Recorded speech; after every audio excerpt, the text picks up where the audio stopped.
আজকের আলোচনায় স্বাগত সবাইকে। আমাদের হাতে একটা বেশ ইন্টারেস্টিং ভিডিও বার্তা এসেছে। একজন ব্যবসায়ী কোচ কথা বলেছেন বাজারের সাম্প্রতিক অবস্থা নিয়ে। মানে ওই ইরান ইসরায়েল সংঘাত, আবার ডোনাল্ড ট্রাম্পের নতুন ট্যারিফ ঘোষণা, এগুলোর প্রভাব। সাথে নিফটির টেকনিক্যাল অ্যানালিসিস আছে আর লগ্নিকারীদের কিছু প্রশ্ন। তো চলুন দেখি এই বার্তা থেকে আসল নির্যাসটা কি পাওয়া যায়। হ্যাঁ, একদম। মূল লক্ষ্যটা হলো বাজারের এখনকার পরিস্থিতিটা ঠিক কেমন সেটা বোঝা, আর স্বল্প বা দীর্ঘমেয়াদী বিনিয়োগের জন্য কি করা যেতে পারে, আর কিছু কমন প্রশ্ন যার উত্তর ভিডিওতে দেওয়া হয়েছে সেগুলোও দেখে নেওয়া। আচ্ছা, তাহলে ভূ রাজনৈতিক ব্যাপারটা দিয়ে শুরু করি। ইরান ইসরায়েল সংঘাত নিয়ে ভিডিওতে কি বলা হচ্ছে? এটা কি সত্যি খুব চিন্তার? দেখুন, ভিডিওর বিশ্লেষণে যা মনে হচ্ছে, ভারতীয় বাজারে এর সরাসরি প্রভাবটা বেশ সীমিত, আর সম্ভবত খুব বেশি দিন থাকবেও না, ক্ষণস্থায়ী হবে। হ্যাঁ, বিশ্ববাজারে একটু নেতিবাচক প্রভাব তো পড়েইছে, কিন্তু উৎস মনে করিয়ে দিচ্ছে যে ইতিহাস যদি দেখেন, এই যুদ্ধ বা এই টাইপের ঘটনা বাজারের লম্বা সময় ধরে প্রভাব ফেলে না, বাজার ঠিক সামলে নেয় আর কি।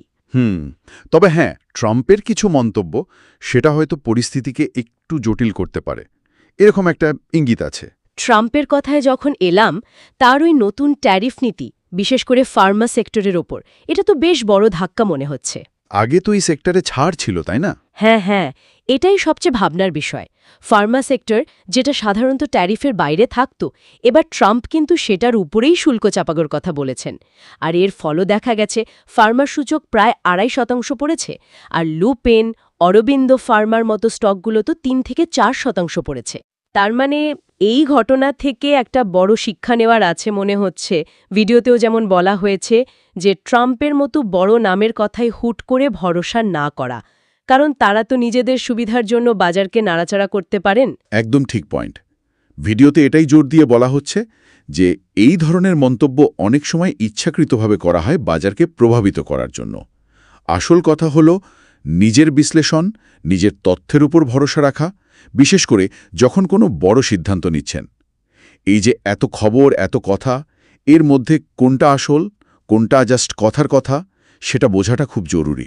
তা বাজারের এইরকম অস্থিরতার মধ্যে নিফটি 50-র টেকনিক্যাল অবস্থাটা কি বলছে? স্বল্প আর দীর্ঘমেয়াদী লগ্নিকারীদের জন্য ভিডিওতে কি পরামর্শ দেওয়া হয়েছে? ভিডিওর টেকনিক্যাল বিশ্লেষণ বলছে বাজার এখন একটা গণ্ডির মধ্যে আছে, যাকে বলে রেঞ্জ বাউন্ড। খুব বেশি উঠছেও না, আবার নামছেও না।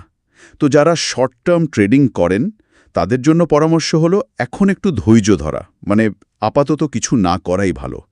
যদি বাজার এই রেঞ্জের নিচে চলে যায়, ব্রেকডাউন হয়, তখন হয়তো একটা ট্রেডিংয়ের সুযোগ তৈরি হতে পারে। আর যারা লম্বা সময়ের জন্য বিনিয়োগ করছেন, ধরুন যারা এসআইপি করেন, তাদের জন্য কি বার্তা? তাদের জন্য কিন্তু খবরটা বেশ ভালো। ভিডিওতে বলা হয়েছে সিস্টেম্যাটিক ইনভেস্টিং প্ল্যান এসআইপি সেটা চালিয়ে যাওয়া উচিত। প্রতি মাসে যে টাকাটা দিচ্ছেন সেটা দিতে থাকুন। এমনকি যারা সরাসরি স্টকে ইনভেস্ট করেন তারাও চালিয়ে যেতে পারেন। উৎস মনে করছে এখনকার বাজার দর কিন্তু লম্বা দৌড়ে লাভ দিতে পারে। একটা সম্ভাবনার কথাও বলা হয়েছে যে আগামী 10-15 বছরের নিফটি হয়তো 2-3 লক্ষ ছুঁয়ে ফেলতে পারে। বাহ, তার মানে এই সাময়িক ওঠানামায় ঘাবড়ানোর কিছু নেই বলছেন? হ্যাঁ, দীর্ঘমেয়াদী লগ্নিকারীদের জন্য অন্তত সেটাই বলা হচ্ছে, বিনিয়োগ চালিয়ে যান। ভিডিওতে আরেকটা মজার জিনিস বলছিল, যখন বাজার খুব উপরে থাকে তখন যত খারাপ খবর আসে, আর যখন বাজার পড়ে যায় তখন ভালো খবর আসতে শুরু করে। এটা কি সত্যি হয়? হ্যাঁ, এটা একটা ইন্টারেস্টিং